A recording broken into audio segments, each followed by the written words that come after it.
सो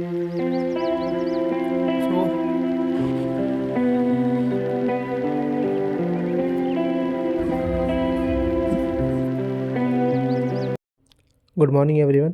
तो वेलकम है आप लोगों का एस्पिरेंट जर्नी के चैनल पर। मॉर्निंग के अभी 5 बज रहे हैं एग्जैक्ट। ये सुबह का मौसम है और ठंडा अब तो आ चुका है, तो थोड़ा ठंडा भी है और उसके साथ पॉल्यूशन भी है। तो अब सुबह 5 बजे से ही अपने सपनों के पीछे लगा जाए और उसको अचीव करने की पूरी कोशिश किया जाए। तो मॉर्निंग में मैं उठते ही पहले गर्म पानी पीता हूँ, उसके बाद दूसरा कोई काम होता है। तो आप लोग भी गर्म पानी ज़रूर पिया करिए, वो भी बैठकर, क्योंकि बहुत फ़ायदे होते हैं इसके। और अगर आपने ये वीडियो स्टार्ट कर दिया है तो पूरा ही वीडियो देखिएगा। एक एस्पिरेंट की लाइफ में कितना स्ट्रगल होता है वो सब देखने को मिलेगा और बहुत सारी चीज़ें सीखने को मिलेंगी। तो मॉर्निंग में एक छोटा स्लॉट मैं अपना रूम पर ही लगाता हूँ 2 घंटे का। इसमें मेरा कल का काम कुछ बचा हुआ है, वो मैं कंप्लीट करना चाह रहा हूँ। कल का टारगेट मेरा अचीव नहीं हुआ था, वो ये था कि मैं जो पेपर दे रहा हूँ जीएस का, उसमें से कुछ चीज़ें रिवाइज करके अपने नोट्स में ऐड ऑन करने का।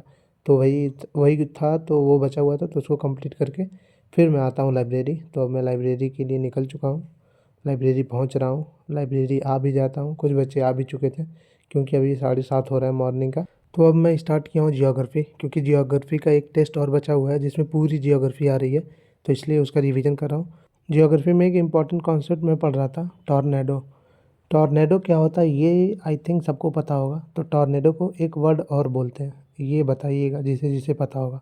फिर उसके बाद मैं पढ़ रहा था कि जो मटेरियल्स पाए जाते हैं, या कोल हो गया, आयरन हो गया, डायमंड हो गया, ये सब मतलब रिसोर्सेज का भी बहुत इंपॉर्टेंट रिसोर्सेज भी हो जाते हैं, पूछा जाता है। तो जैसा आप लोग जानते होंगे गोल्ड में सबसे नंबर 1 पे है चाइना। अब गोल्ड के बाद आप लोग बताइए सिल्वर सबसे ज़्यादा कौन सी कंट्री प्रोड्यूस करती है। उसके बाद एक था यूरेनियम, यूरेनियम कजाकिस्तान में सबसे ज़्यादा प्रोड्यूस होता है। तो रिसोर्सेज बहुत ज़्यादा इंपॉर्टेंट है, ये आप लोग तैयार रखिए। और रिसोर्सेज का जो मैं मटेरियल फॉलो करता हूँ, अभी तो मैं नोट से पढ़ रहा हूँ, पर मेन मटेरियल है मेरा पीएमएफआईएस का। रिसोर्सेज की एक छोटी सी बहुत पतली बुकलेट आती है, वो आप लोग लीजिए, उससे मटेरियल, उससे रिसोर्सेज के टॉपिक कवर करिए, बहुत ही अच्छी बुक है वो। तो कॉन्टीन्यूअस लाइब्रेरी में 3 घंटे का एक स्लॉट लगाने के बाद मैं निकलता हूँ अब बाहर। फिर हम थोड़ा सा कुछ ब्रेकफास्ट करते हैं, उसके बाद हम जाते हैं, अब जा रहे हैं, अभी हम हॉस्पिटल लेके जा रहे हैं एमआरआई का चेकअप करवाने निहारिका का, क्योंकि उसके बैक में भाई प्रॉब्लम ज़्यादा हो रही है। तो क्योंकि और मेन रीज़न है स्टडी, क्योंकि कॉन्टीन्यूअस इतने लंबे घंटे बैठने के बाद तो ये दिक्कत आई है, डॉक्टर ने भी बोला है। तो अभी हम एमआरआई सेंटर पे पहुंच गए हैं और चेकअप हो रहा था, तो उसका वीडियो शूट करना अलाउ था नहीं। तो प्रॉब्लम यही थी, सिटिंग आवर सबसे बड़ी प्रॉब्लम थी कि कॉन्टीन्यूअस 10-12 घंटे बैठने की वजह से। तो डॉक्टर ने अभी स्टडी पूरी तरीके से डिना मतलब मना ही कर दिया है कि बैठकर पढ़ना है, तो बैठकर नहीं पढ़ना है। तो आप लोग भी ध्यान रखिए भाई हेल्थ का, क्योंकि हेल्थ अगर प्रॉब्लम में आ जाएगी फिर तो पढ़ाई बहुत ज़्यादा वेस्ट हो जाएगी। फिर हम कुछ थोड़ा खाते हैं, फिर उसके बाद आ जाते हैं अपना रूम पर। मैं रूम पर पहुंच रहा हूँ। सो अब आ गए हैं रूम पर। अब चला जाए, थोड़ा नहाया वहाया जाए, फिर खाना वाना खाकर फिर लाइब्रेरी चला जाएगा। और जैसा कि आप लोगों ने देखा, ये प्रॉब्लम सबके साथ आ सकती है जो निहारिका के साथ आई है। तो और इवन मेरे को भी हो रही है, मतलब बैक में प्रॉब्लम जब मैं बैठता हूँ अब, तो मैं थोड़ा अब कम कर रहा हूँ बैठकर पढ़ना। पर पढ़िए, पर बीच-बीच में गैप भी लिया करिए। जैसे डॉक्टर ने बोला है कि 30 मिनट की सिटिंग करिए, फिर उसके बाद उठिए, 5 मिनट टहलिए, फिर बैठिए और पोस्चर सही रखिए। तो ये सब चीज़ें हैं और एस्पिरेंट की लाइफ में बहुत प्रॉब्लम है। तो सबको लगता है रिज़ल्ट ही होती हैं हर चीज़ें, पर वही नहीं होता है, बहुत प्रॉब्लम है और सब कुछ झेलते हैं हम सब। इतने घर से बाहर हैं तो और दिक्कतें होती हैं। तो इन्हीं सबको पार करके एक दिन निकलना है। तो आप लोग भी अपना ध्यान रखिए और भाई थोड़ा पोस्चर सही करके पढ़ा-वढ़ा करिए और ब्रेक बीच-बीच में ज़रूर लीजिए। तो मिलता हूँ फिर आप लोगों से, ज़रा खाना-वाना खा लूँ, नहा-वहा लूँ, फिर मिला जाएगा। और ये है अपना स्टडी विथ मी प्रोग्राम। यहाँ पर सीरियस एस्पिरेंट मेरे व्हाट्सएप पर जुड़ते हैं, जहाँ पर उनको ज़ीरो लेवल से प्रीलिम्स, मेंस सारी चीज़ें बताई जाती हैं कि, और रिसोर्सेज भी प्रोवाइड किए जाते हैं। इवन प्रीलिम्स की टेस्ट सीरीज भी अभी स्टार्ट होने वाली है इसमें। तो जिसको जिसको प्रॉब्लम हो, सीसेट में प्रॉब्लम हो, आंसर राइटिंग में प्रॉब्लम हो, किसी भी चीज़ में प्रॉब्लम हो, इवन क्लासेस भी प्रोवाइड करवा दी जाती हैं। एंड इसमें आपको शेड्यूल भी मिलेगा कि कैसे क्या फॉलो करना है, कैसे प्रीलिम्स अच्छे से कवर करना है, कैसे सीसेट अच्छे से कवर करना है। और इसमें बहुत सारे सीरियस एस्पिरेंट जुड़े भी हैं। तो अगर आप लोग को जुड़ना होगा तो ये थोड़ा सा पेड है, ताकि सीरियस एस्पिरेंट ही जुड़े।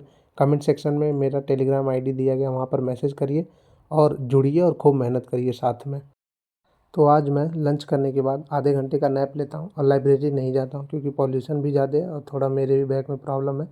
तो मैं भी अब थोड़ा अवॉइड कर रहा हूँ ज़्यादा देर तक बैठना। तो अभी फिर मैं अपना यहीं पढ़ता हूँ रूम पर ही। मैं अपना अभी ऑप्शनल स्टार्ट किया हूँ, ऑप्शनल का पेपर 2।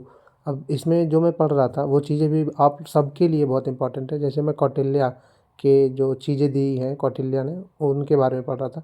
कौटिल्य बोलते हैं कि किंग एक फादर हैं, उनका जो सब्जेक्ट्स हैं, मतलब जो पीपल लोग हैं उनके राज्य में, और लोगों की खुशी ही किंग की खुशी है, लोगों का वेलफेयर ही किंग का वेलफेयर है। अब ये हम लोग कैसे इंटर रिलेट कर सकते हैं? जैसे पॉलिटिशियन की खुशी क्या है? अगर जनता खुश रहे, सिटीजन्स खुश रहे तो पॉलिटिशियन खुश रहे। पर आजकल क्या हो रहा है, इसका जस्ट उल्टा। पॉलिटिशियन पहले अपना ही देख रहे हैं, सेल्फ इंटरेस्ट, कि अपना ही सब कुछ अपने लिए ही कर रहे हैं। अगर देखा जाए तो आई थिंक 70 to 80% यही है। और आप लोग एडीआर का रिपोर्ट देखेंगे तो उसमें भी देखेंगे कि क्रिमिनलाइजेशन ऑफ पॉलिटिक्स आजकल कितना ज़्यादा हो रहा है। आई थिंक अप्रॉक्स 47% जो एमपीज़ हैं उनके ऊपर क्रिमिनल्स के चार्जेस हैं। एडीआर की रिपोर्ट है, मैं सही होऊंगा शायद 47% ही है। अगर किसी को पता होगा तो बताइएगा 47% सही है या नहीं। तो यही सब सारी चीज़ें हैं जो हम मतलब हमें पढ़नी है, लिखनी है। अब उस जाएंगे जब सर्विस में तो हम भी देखेंगे कि कैसे क्या सारी चीज़ें होती हैं वहाँ पर। बहुत लोग कोशिश करते हैं कि करप्ट ना हो, पर फिर भी इतना दबाव बनाया जाता है कि अशोक खेमका सर का देख लीजिए, वो उनका ट्रांसफ़र ही होता रहा इधर उधर। तो यही सब बहुत सारी प्रॉब्लम है। अब स्लॉट होता है दूसरा ख़त्म। टाइम हो रहा है शाम के 6:30 और अब टाइम होता है एक्सरसाइज का।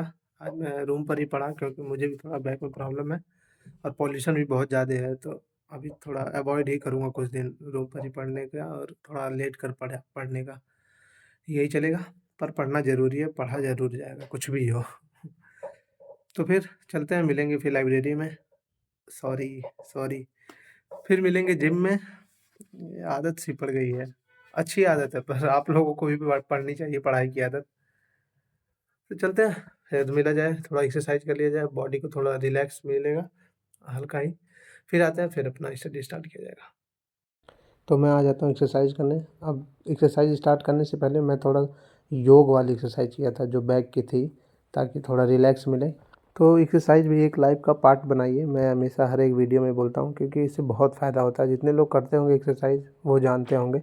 आज फिर मैं ये पूछने वाला हूँ कि जितने लोग ये वीडियो देख रहे हैं, तो कितने लोग ज़रूर बताएंगे एक्सरसाइज पूरे 24 आवर में आधे घंटे 45 मिनट करते हैं, अपने बॉडी को देते हैं? क्योंकि अपने बॉडी को भी देना बहुत ज़्यादा ज़रूरी है। सेल्फ केयर भी एक बहुत इम्पॉर्टेंट चीज़ है। आजकल इतनी बीमारियां बढ़ रही हैं, ओबेसिटी इतनी बढ़ रही है, तो भाई फिट होना सबसे बड़ा एक मेरे ख्याल से सोना तो फिट गोल्ड, रियल गोल्ड यही है कि आपका हेल्थ अगर सही रहे तो इसलिए बहुत ध्यान दिया करिए हेल्थ पे। तो टोटल अपना 50 मिनट की एक्सरसाइज होती है। उसके बाद फिर हम निकलते हैं रूम पर, थोड़ा पानी पी लिया जाए, क्योंकि बीच बीच में 2 घूंट पानी भी पीते रहना चाहिए, एनर्जी एक अलग से मिलती है। फिर मैं निकल देता हूँ रूम पर। रूम से पे निकलने से पहले मैं थोड़ी सी सब्ज़ी लेता हूँ, फिर आ जाता हूँ रूम पर। तो जिम हो चुका है, अब टाइम होता है लंच लंच सॉरी डिनर का। डिनर में बना है प्याज के पराठे, मस्त मस्त, उसको खाया जाएगा।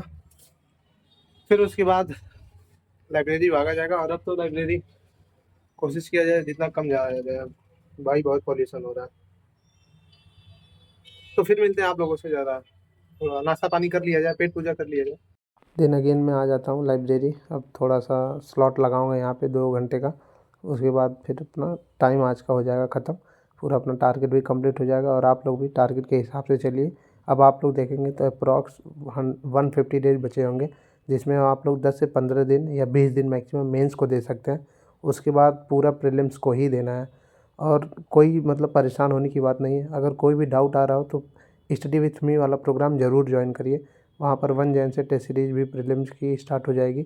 आप लोग जाएगा, आप फिर ग्रुप में वहाँ पर करिए, और सारी चीज़ें वहाँ पर बताई जाती हैं। तो अगर किसी को भी कोई परेशानी तो ज़रूर ज्वाइन करें। तो अभी मैं रिवाइज़ कर रहा हूँ लुकमान आईएएस का पब्लिक एडमिनिस्ट्रेशन का मेरा पेपर जो मैं दिया हुआ था, तो उसको रिवाइज़ करके मैं रख देता हूँ। फिर मैं अभी आप लोग को ये मार्क्स दिखा रहा हूँ। इसमें मेरा रैंक आया था 14th, टोटल जितने दिए थे 250 आई थिंक स्टूडेंट दिए थे एस्पिरेंट। तो ये अब 98 मार्क्स आए हैं इसमें। थोड़ा और इम्प्रूव किया जाए, 105 110 अगर आए फिर भी ये मार्क्स बहुत अच्छा है अगर देखा जाए तो, क्योंकि ये थोड़ा स्ट्रिक्ट मार्किंग भी करते हैं ये लोग। तो आंसर राइटिंग भी इम्पॉर्टेंट है, आप लोग भी करिए। जैसा मैं शो कर रहा हूँ कि कैसे कैसे धीरे धीरे हम लोग इम्प्रूव किए। 74 में पहली बार पाया था, फिर आज मैं 100 के पास आ चुका हूँ। तो इम्प्रूवमेंट ज़रूरी है, और प्रैक्टिस जितनी करेंगे उतना इम्प्रूव होगा। तो फिर मैं ज्योग्राफी ही पढ़ रहा हूँ। ज्योग्राफी में थोड़ा इन्वायरमेंट रिलेटेड चीज़ें पढ़ रहा था, जैसे मैंग्रोव। मैंग्रोव में भी आजकल बहुत सारी चीज़ें हो रही हैं, उनका मतलब मैंग्रोव डिप्लीशन भी हो रहा है, तो उस पर भी क्वेश्चन आई थिंक पीवाईक्यू में पूछा गया मैंग्रोव पे। फिर आता है कोरल रीफ। अगर कोई जानता हो कोरल रीफ क्या है ये बताइएगा। मैं एक बहुत ही आसान पूछने जा रहा हूँ कि प्लांट है या एनिमल है, ये बताइए कोरल रीफ। तो वो कोरल रीफ के बारे में भी मैं पढ़ता हूँ। उसके बाद ग्लेशियर, जो ग्लेशियर अपना पिघल रहे हैं, रिट्रीट जिसको बोलते हैं, तो वो सब सारी चीज़ें पढ़ के फिर अपना आज का डे होता है ख़त्म। फिर मैं आ जाता हूँ रूम पर।